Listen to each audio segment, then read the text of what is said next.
വാർത്തകൾ വിശദമായി. ജനപ്രിയ പ്രഖ്യാപനങ്ങളുമായി VDS സർക്കാരിന്റെ ആദ്യ ബജറ്റ്.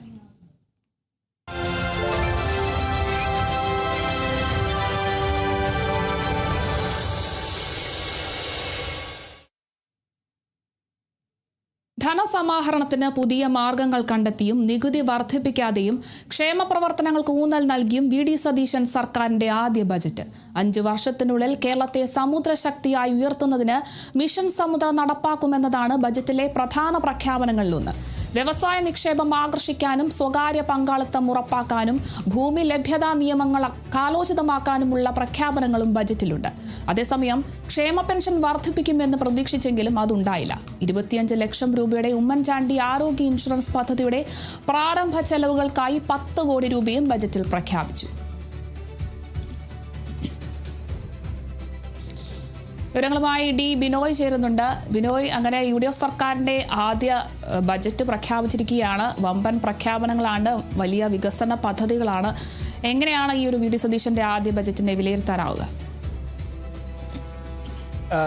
ധനാഗമനത്തിന് കടലിൽ കണ്ണുവെച്ചുകൊണ്ട് ദീർഘവീക്ഷണത്തോടു കൂടിയുള്ള ഒരു ബഡ്ജറ്റാണ് VD സതീശൻ്റെ കന്നി ബഡ്ജറ്റ് എന്ന് വേണമെങ്കിൽ നമുക്ക് പറയാൻ കഴിയും. കാരണം ഒരു 5 വർഷം വരെ നീണ്ടു നിൽക്കുന്ന പദ്ധതികളും അതിലൂടെ കിട്ടുന്ന വരുമാന മാർഗവുമാണ് പ്രധാനമായും ലക്ഷ്യം വെച്ചിരിക്കുന്നത്. അതിൽ ഏറ്റവും പ്രധാനപ്പെട്ടതാണ് ഈ വിഷൻ സമുദ്ര എന്ന പേരിലുള്ളത്. അതായത് കേരളത്തിലുള്ള തുറമുഖങ്ങളെ തമ്മിൽ ബന്ധിപ്പിച്ചുകൊണ്ട് വിവിധ തരത്തിലുള്ള പദ്ധതികൾ, അതിന് ചരക്ക് കൈമാറ്റം മുതൽ വിനോദസഞ്ചാരം വരെ ഉൾപ്പെടുന്നതും തീരങ്ങളിൽ മ്യൂസിയം സ്ഥാപിച്ചും ഒപ്പം തന്നെ പശ്ചാത്തല സംവിധാനങ്ങളായി അത് റോഡും ഒപ്പം തന്നെ റെയിൽപാത ഒരുക്കിയും അങ്ങനെ ലോജിസ്റ്റിക്, അതായത് ചരക്ക് കൈമാറ്റ രീതിയിലുമൊക്കെ മാറ്റങ്ങൾ വരുത്തിക്കൊണ്ടുള്ള ഒരു വലിയ ധനാഗമനം പ്രതീക്ഷിച്ചുകൊണ്ടുള്ള ഒരു ബഡ്ജറ്റിന് ആണ് ഇത്തവണ രൂപം നൽകിയിരിക്കുന്നതെന്ന് വേണമെങ്കിൽ നമുക്ക് പറയാൻ കഴിയും.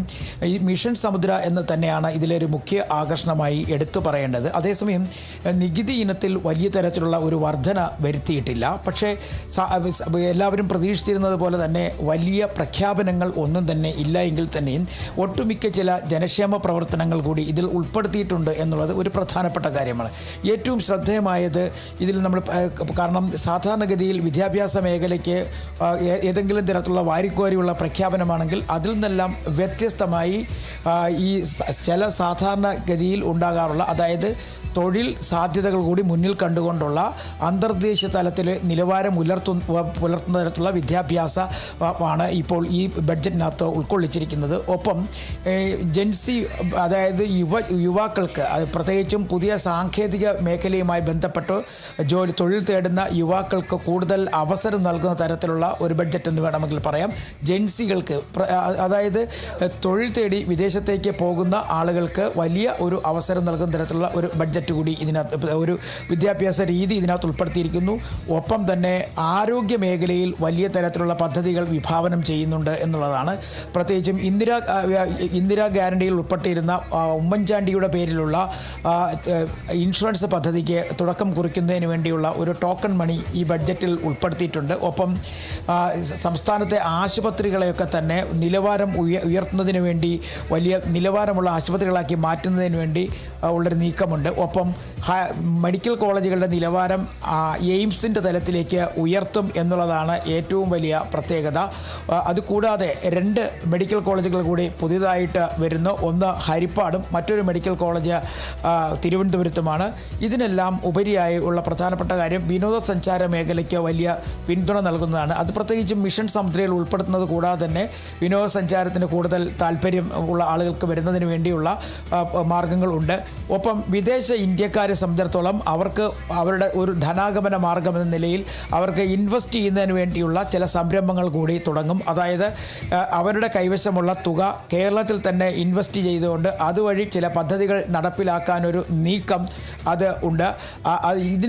അതുപോലെ തന്നെ കാർഷിക മേഖലയ്ക്ക് കാര്യമായ പ്രഖ്യാപനങ്ങൾ ഇല്ല എന്ന് പറയുമ്പോഴും കാർഷിക മേഖലയുമായി ബന്ധപ്പെട്ട് ഈ റബ്ബർ തോട്ടം മേഖലയ്ക്കാണ് ഒരു വലിയ തരത്തിലുള്ള ആശ്വാസമേകുന്നത്. റബ്ബറിൻ്റെ താങ്ങുവില 200-ൽ നിന്നും 250 ഉറുപ്പികയായി വർദ്ധിപ്പിച്ചിട്ടുണ്ട്.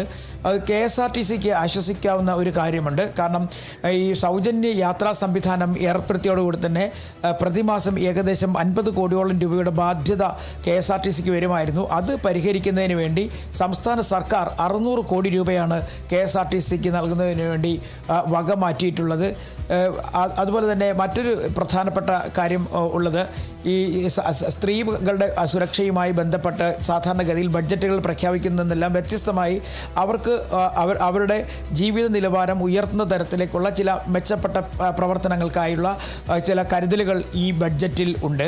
ഒപ്പം വയോജനക്ഷേമവുമായി ബന്ധപ്പെട്ട വകുപ്പ് തുടങ്ങുന്നതിനാവശ്യമായ ടോക്കൺ മണിയും ഈ ബഡ്ജറ്റിലേക്ക് മാറ്റിവെച്ചിരിക്കുന്നു എന്നുള്ളതാണ് ഒരു പ്രധാനപ്പെട്ട കാര്യം. നമ്മൾ എടുത്തു പറയേണ്ട ഒരു സംഭവം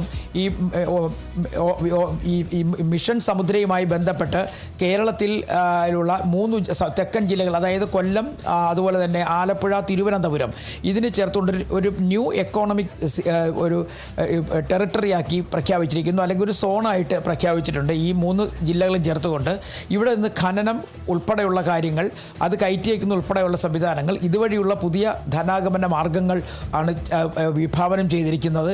ഇത്തരത്തിൽ വലിയ തരത്തിലുള്ള സാമ്പത്തിക കാഴ്ചപ്പാടുകളില്ല എങ്കിൽ തന്നെയും തൽക്കാലം കേരളത്തിന് മുന്നോട്ട് പോകുന്നതിനുള്ള വീക്ഷണം ഉണ്ട് എന്നുള്ളത് എടുത്തു പറയേണ്ടി വരും. പിന്നീട് വിദ്യാഭ്യാസ മേഖലയെ സംബന്ധിച്ച് പറയുമ്പോൾ സാധാരണ വിദ്യാഭ്യാസ മേഖലയിൽ നിന്നും വ്യത്യസ്തമായി ഈ ബഹിരാകാശവുമായി ബന്ധപ്പെട്ട, അതായത് നമ്മുടെ ആകാശത്തെയും ഭൂമിയെയും ബന്ധിപ്പിക്കുന്ന തരത്തിലുള്ള വിദ്യാഭ്യാസ രീതികൾ, അതായത് റോക്കറ്റ് നിർമ്മാണം മുതൽ അതിൻ്റെ സോഫ്റ്റ്വെയറുമായി ബന്ധപ്പെട്ട കാര്യങ്ങൾക്ക് വരെയുള്ള പഠന സംവിധാനങ്ങൾ കേരളത്തിൽ ഒരുക്കുകയും അത് നിർമ്മാണത്തിനുള്ള അവസരങ്ങൾ നൽകുകയും ചെയ്യുന്നു എന്നുള്ളതാണ് ഒരു ബഡ്ജറ്റിലെ ഒരു പ്രധാന കാര്യം. ഇത് പുതിയ തലമുറയ്ക്ക് ആശ്വാസകരമാണ്. അവർക്ക് ഇതുമായി ബന്ധപ്പെട്ട പഠനങ്ങൾ നടത്തുവാനും ഗവേഷണങ്ങൾ നടത്തുവാനും നിർമ്മാണ പ്രവർത്തനങ്ങളിൽ ഏർപ്പെടാനും കഴിയും. അതിന് പ്രത്യേക തലം ഒരു കരുതൽ സർക്കാരിൻ്റെ ഭാഗത്തു നിന്ന് ഉണ്ട് എന്നുള്ളത് ഒരു പ്രത്യേക കാര്യം. അങ്ങനെ തുടങ്ങി പലതും നൂതനമായ മാർഗങ്ങൾ ആണ് വിഭാവനം ചെയ്തിരിക്കുന്നത്. ഒപ്പം സാംസ്കാരികപരമായ കാര്യങ്ങളിലും വലിയ തരത്തിലുള്ള ഒരു നീക്കങ്ങൾ നടത്തുന്നുണ്ട്. പ്രത്യേകിച്ചും JC ഡാനിയലിൻ്റെ പേരിൽ സിനിമാ രംഗത്തുള്ളവർക്ക് വേണ്ടി സിനിമയെക്കുറിച്ച് പഠിക്കാനും സിനിമയുടെ എല്ലാം, അതായത് പഠനം മുതൽ സിനിമയുടെ ചിത്രീകരണം വരെ ഒരു കുടക്കീഴിലേക്ക് എത്തിക്കുന്ന തരത്തിലുള്ള JC ഡാനിയലിൻ്റെ പേരിലുള്ള ഒരു ചലച്ചിത്ര നഗരം എന്നുള്ള ഒരു പദ്ധതിയിലേക്ക് എത്തുകയാണ്. അതിനുവേണ്ടി 100 കോടി രൂപയാണ് മുതൽ മുടക്ക് വരുന്നത്. ഒപ്പം MT വാസുദേവൻ നായരുടെ പേരിൽ കോഴിക്കോട് ഒരു പ്രത്യേക കലാഗ്രാമം തന്നെ വരുന്നുണ്ട്. അവിടെ വിവിധ കലാപരിപാടികൾ അവതരിപ്പിക്കാൻ, അതായത് പരമ്പരാഗത കലാരൂപങ്ങൾ അവതരിപ്പിക്കുന്നതിനും അതുവഴി കൂടുതൽ കലാകാരന്മാരെ ആകർഷിക്കുന്നതിനുമൊക്കെയുള്ള ഒരു പരിപാടി ഉൾപ്പെടുത്തിയിട്ടുണ്ട്. ഇതിനെല്ലാം ഉപരിയായി ഈ കുടുംബശ്രീ പോലുള്ള പദ്ധതികൾക്ക് കൂടുതൽ മുൻകരുതൽ നൽകുന്ന ഒരു രീതിയിലേക്ക് എത്തുന്നു എന്നുള്ള ഒരു പ്രധാനപ്പെട്ട കാര്യം. കാരണം സാധാരണ കുടുംബശ്രീയിൽ ഉൾപ്പെടുത്തിയിട്ടുള്ള ചില കാര്യങ്ങളുണ്ട്. അതിൽ പ്രധാനമായും എടുത്തു പറയേണ്ടത് നമ്മുടെ പരമ്പരാഗത തനത് പാചകകല പഠിക്കുന്നതിനും അതുവഴി മറ്റു വിപണന മേഖലകളിൽ കടക്കുന്നതിനുമുള്ള ഒരു അവസരം കൂടി ഈ ബഡ്ജറ്റിൽ ഒരുക്കുന്നു. അതുപോലെ തന്നെ ഈ സാധാരണയിൽ നിന്നും വ്യത്യസ്തമായി നമ്മുടെ സാമ്പത്തിക മാർഗങ്ങൾ ഏതൊക്കെ തരത്തിൽ മറ്റ് ഭാഗങ്ങൾ അല്ലെങ്കിൽ മറ്റു രീതിയിൽ ആശ്രയിക്കാതെ നമുക്ക് സ്വന്തം കാലിൽ നിന്നുകൊണ്ട് എങ്ങനെയൊക്കെ ധനാഗമന മാർഗങ്ങൾ ഉണ്ടാകും, ആ ധനാഗമന മാർഗങ്ങളൊക്കെ എങ്ങനെ കൃത്യമായി ഉപയോഗിക്കാൻ കഴിയും എന്നുള്ള കാര്യങ്ങൾ കൂടി ഈ ബഡ്ജറ്റിൽ നിന്ന് മൊത്തത്തിൽ മനസ്സിലാക്കാൻ കഴിയും. എന്തായാലും സമസ്ത മേഖലയും, സിനിമ, അതുപോലെ തന്നെ നാടകം, വിദ്യാഭ്യാസം, അങ്ങനെ തുടങ്ങി സമസ്ത മേഖലകളെയും തൊട്ടുകൊണ്ടുള്ള ഒരു ബഡ്ജറ്റ് എന്ന് വേണമെങ്കിൽ പറയാം. കുറച്ച് ദീർഘവീക്ഷണമുണ്ട്. അതിനപ്പുറത്തേക്ക് ഇതുവരെ കാണാത്ത നൂതന ധനാഗമന മാർഗങ്ങൾ കൂടി ഉൾപ്പെടുത്തിയിരിക്കുന്നു. അങ്ങനെ എല്ലാ മേഖലയും തൊട്ടും ഒപ്പം തന്നെ വലിയ തരത്തിലുള്ള പ്രഖ്യാപനങ്ങൾ ഉൾപ്പെടുത്താതെ അല്പം ഒരു ആശ്വാസം നൽകുന്ന തരത്തിൽ എല്ലാവരെയും സന്തോഷിപ്പിച്ച് ഒപ്പം നിർത്തുന്ന തരത്തിലുള്ള ഒരു ബഡ്ജറ്റ് എന്ന് പറയാം. പക്ഷേ ഇതിൽ സർക്കാർ ഉദ്യോഗസ്ഥരെ സംബന്ധിച്ചിടത്തോളം അവർക്ക് വലിയ പ്രതീക്ഷകളുണ്ടായിരുന്നു. ഒരുപക്ഷെ DAയുടെ വർധന പ്രഖ്യാപനം, ഒപ്പം തന്നെ ലീവ് സെൻറ്ററുമായുള്ള പ്രഖ്യാപനങ്ങൾ, പെൻഷൻ പ്രായം, ഇത് സംബന്ധിച്ചൊക്കെയുള്ള ചില പ്രഖ്യാപനങ്ങളൊക്കെ പ്രതീക്ഷിച്ചിരുന്നു. പക്ഷേ അത്തരത്തിൽ വലിയ പ്രഖ്യാപനങ്ങൾ ഒന്നും തന്നെ ഇല്ല. പക്ഷേ DAയും DRും അവർക്ക് മുടക്കം കൂടാതെ നൽകും എന്ന് പറയുമ്പോൾ തന്നെ ലീവ് സറണ്ടറിൻ്റെ കാര്യത്തിൽ കുറ്റമറ്റായ ഒരു മാർഗം കൊണ്ടുവരും. അതിനെല്ലാം ഉപരി പെൻഷൻ സ്കീമുമായി ബന്ധപ്പെട്ട കാര്യങ്ങളിൽ ചില മാറ്റങ്ങൾ വരും. ഇങ്ങനെ തുടങ്ങി എല്ലാ കാര്യങ്ങളും പറയുന്നുണ്ട്. മാത്രവുമല്ല, ഇതിൽ ഏറ്റവും വലിയ വിമർശനം ഏറ്റുവാങ്ങുന്നത് കിഫ്ബിയുടെ കാര്യത്തിലാണ്. കിഫ്ബി വല്ലാത്ത തരത്തിൽ ബാധ്യത സംസ്ഥാന സർക്കാരിന് വരുത്തുന്നു, ഒപ്പം ധനമാർഗ്ഗങ്ങൾ അടയുന്ന തരത്തിലേക്ക് കാര്യങ്ങൾ പോകുന്നു എന്നുള്ളത് കൂടി ബഡ്ജറ്റിൻ്റെ ആമുഖമായി കിഫ്ബിയെക്കുറിച്ച് പറഞ്ഞു വെക്കുന്നു. അപ്പോൾ കിഫ്ബിയിൽ ഒരു ഉടച്ചുവാർക്കൽ എന്തായാലും ഈ ബഡ്ജറ്റിൽ നിന്ന് എല്ലാവരും പ്രതീക്ഷിക്കുന്നുണ്ട്. ശരി, വ്യക്തമാണ്. എന്തായാലും നികുതി വർദ്ധിപ്പിക്കാതെയും ക്ഷേമപ്രവർത്തനങ്ങൾക്കൊക്കെ ഊന്നൽ നൽകുന്ന ഒരു വി.ഡി. സതീശൻ സർക്കാരിന്റെ ആദ്യ ബജറ്റ് അവതരിപ്പിച്ചിരിക്കുന്നത്. എന്തായാലും 5 വർഷത്തിനുള്ളിൽ തന്നെ കേരളത്തെ സമുദ്ര ശക്തിയായി ഉയർത്തുമെന്നുള്ള മിഷൻ സമുദ്ര നടപ്പിലാക്കുമെന്നതാണ് ഏറ്റവും പ്രധാന പ്രഖ്യാപനങ്ങളൊന്ന്. അങ്ങനെ എല്ലാ മേഖലകളും തൊട്ടുകൊണ്ടുള്ളൊരു ബജറ്റ് പ്രഖ്യാപനമാണ് ഇന്ന് പ്രഖ്യാപിച്ചിട്ടുള്ളത്. കൂടുതൽ വിവരങ്ങൾ നൽകിയത് ഡി ബിനോയാണ്.